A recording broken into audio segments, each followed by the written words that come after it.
मैं doctor Rashmi Agrawal, associate professor history, SMB government PG college Nathdwara. हम first year history का second paper history of India, जिसका कालखंड 1000 से 1707 है, उसका अध्ययन कर रहे हैं। हमारे अध्ययन का विषय चल रहा है सम्राट अकबर, उसकी विजय, उसका धर्म, उसकी जो प्रशासन था, इसका सबका हम अध्ययन कर रहे हैं। आज हमारे इस अध्ययन में जो विषय है हमारा, अकबर एक राष्ट्रीय शासक के रूप में कैसे स्थापित हुआ, वह हम देखेंगे। अकबर ने एक विशाल साम्राज्य की स्थापना की तथा उसे सुदृढ़ शासन प्रबंध में स्थापित किया। उसने समस्त साम्राज्य में एक जैसी शासन व्यवस्था स्थापित की। प्रजा की भलाई के लिए कार्य करना उसने अपना कर्तव्य समझा। राज्य के समस्त व्यक्तियों को योग्यता के आधार पर उच्च पदों पर नियुक्ति करना आरंभ किया। सभी नागरिकों को समान अधिकार दिए। समस्त साम्राज्य में एक प्रकार के नियम, एक प्रकार के सिक्के, एक प्रकार के नापतोल नियम प्रचलित किए। जैसा कि डॉक्टर परमात्मा शरण मानते हैं, अकबर का राज्य एक ऐसा राज्य था जो एक सांस्कृतिक, एक परंपरा और एक ही राष्ट्र के सिद्धांत पर आधारित था, और वह राज्य में वास्तव में राष्ट्रीय राज्य था। यद्यपि राष्ट्र निर्माण के कार्य में शेरशाह अकबर का पथ प्रदर्शक ही था। अब कैसे हम अकबर को राष्ट्रीय शासक मान सकते हैं, उसके कुछ बिंदु हैं, वो मैं बता रही हूँ। जैसे कि विशाल साम्राज्य की स्थापना। अकबर अपने समय का महान विजेता तो था ही, इसके अलावा अकबर का ये मानना था कि एक सम्राट को विजय के लिए सदैव तत्पर रहना चाहिए, नहीं तो उसका पड़ोसी शासक उसके विरुद्ध शस्त्र उठा लेता है। और शायद इसी नियम के कारण अकबर ने 1560 के बाद अपनी विजय योजनाएं क्रियान्वित करनी आरंभ कर दी थी। हम ये मान सकते हैं कि 1560 में केवल पंजाब, उत्तर प्रदेश, अजमेर और ग्वालियर के प्रदेशों पर ही अकबर का अधिकार था। पर जब तक अकबर की मृत्यु हुई, उससे पहले तक अकबर ने पूर्वी मालवा, गोंडवाना, मेवाड़, रणथंभौर कालिंजर, गुजरात, बंगाल, काबुल, कंधार, कश्मीर, सिंध, बलोचिस्तान तथा दक्षिण भारत में खानदेश, बरार और अहमदनगर आदि प्रदेशों पर विजय प्राप्त करके समृद्धशाली और विशाल साम्राज्य की स्थापना कर ली थी। श्री के.एस. मुंशी के अनुसार अकबर एक सफल विजेता तो था ही, जो यह भली प्रकार से जानता था कि उसे शत्रु के साथ कब और कैसे निपटना है। वह जहाँ शत्रुओं के साथ क्रूर व्यवहार करता था, वहीं उदारतापूर्वक उन्हें क्षमा भी कर देता था। इसके अलावा हम देख लेते हैं कि उसका सुदृढ़ शासन प्रबंध की स्थापना। अकबर ने सुदृढ़ शासन प्रबंध की स्थापना की थी। विशाल साम्राज्य का उसने निर्माण किया था, जो कि 2 शताब्दियों तक भारतीय शासन प्रणाली का आधार बने रहते। सम्राट ने केंद्रीय तथा प्रांतीय शासन व्यवस्था को वैज्ञानिक ढंग से सुनियोजित किया था।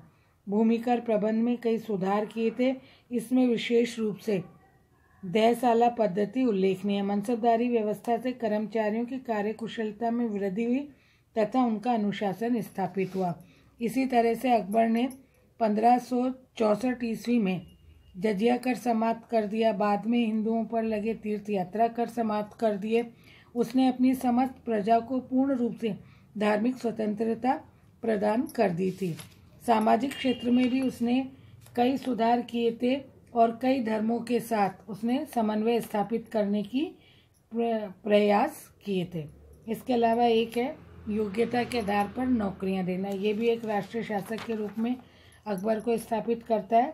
अकबर ने सम्राट बनने के बाद एक तरह से संयुक्त रूप से समन्वय स्थापित किया, धर्मों को संयुक्त रूप से समन्वित किया। सम्राट ने इस नीति पर चलते हुए टोडरमल को दीवान तथा मानसिंह को काबुल का गवर्नर के पद पर नियुक्त कर दिया था। इसी प्रकार बीरबल को, भगवान दास को, राय सिंह को भी महत्वपूर्ण पदों पर उसने नियुक्त कर दिया था, जिन्होंने कि साम्राज्य की बहुमूल्य सेवाएं की। सम्राट के इस कार्य से कर्मचारी वर्ग की कार्यकुशलता में वृद्धि हुई और राष्ट्र निर्माण के कार्य को प्रोत्साहन मिला। इसी तरह से धर्मनिरपेक्ष शासन की उसने स्थापना की थी। उसने समस्त राज्य में एक भाषा, एक नियम, एक प्रकार के पदाधिकारियों को नियुक्त किया था। राज्य का प्रत्येक कार्य जो है समान कानून पर आधारित हो गया था और इसी तरह से सारे राज्य में एक प्रकार के सिक्के तथा एक प्रकार के नापतोल का प्रयोग होने लगा था। इसी तरह से उद्योग व व्यापार में असाधारण विकास हुआ था। ये एक तरह से अकबर के राष्ट्रीय शासक के रूप में अकबर को स्थापित कर रही थी। अकबर ने राष्ट्रीय शासक के रूप में समाज में भी कई सुधार किए थे, कई उन्होंने नियम बनाए थे। हिंदू धर्म में भी कई सुधार किए गए थे, जैसे सती प्रथा पर रोक लगाई थी, विवाह के लिए कुछ नियम बना दिए थे। इसके अलावा जो था कन्या का वध होता था यदि, तो उस पर भी उसने रोक लगाई थी। इसके अलावा महत्वपूर्ण जो है शिक्षा के क्षेत्र में सुधार किया गया था। अकबर ने अपनी प्रजा के मानसिक विकास की ओर ध्यान दिया था। डॉक्टर पी सरन के शब्दों में साहित्य तथा शिक्षा को प्रोत्साहन देना अकबर अपनी सरकार का मुख्य उद्देश्य समझता था। इसलिए उसने शिक्षा के क्षेत्र में बहुत से सुधार किए थे। कई जगह उसने मदरसों का निर्माण किया था, कई जगह जो पाठ्यक्रम थे उन्हें व्यवस्थित किया और नियमित किया था। इसके अलावा शिक्षा के क्षेत्र में अनुवाद विभाग की स्थापना की थी। अकबर ने अपनी राजधानी में एक अनुवाद विभाग की स्थापना की थी, जिसमें अनेक ग्रंथों का जो है अनुवाद किया जाता था। इसी तरह से रामायण महाभारत का फारसी में अनुवाद हुआ था।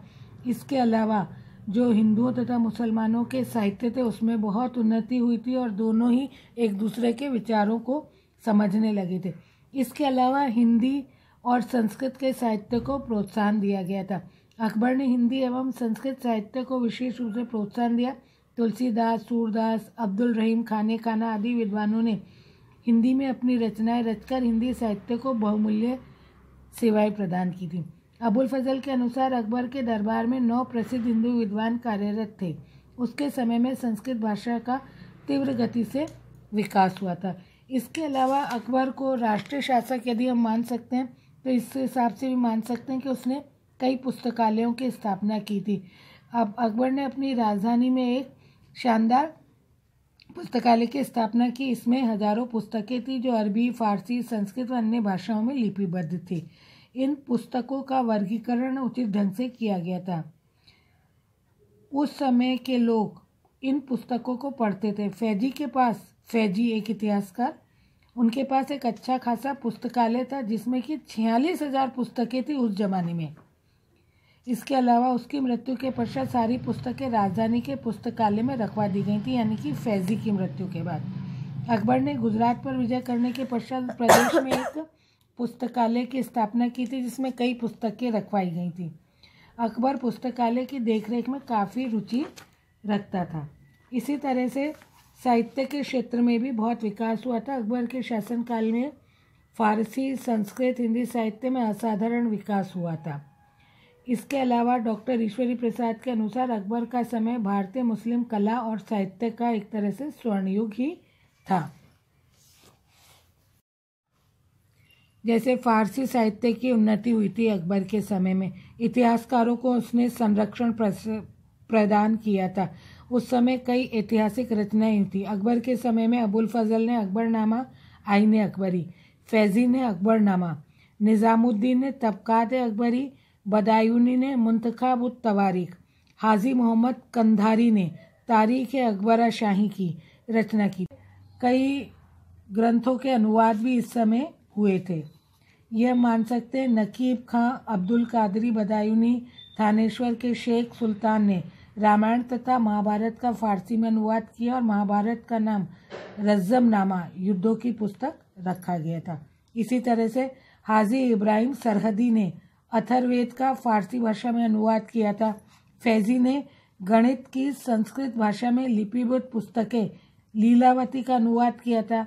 इसके अतिरिक्त उसने नल दमयंती की सूरदास द्वारा जो रचित थी कथा का अनुवाद भी किया था, जिसका नाम बाद में सहेली रखा गया था।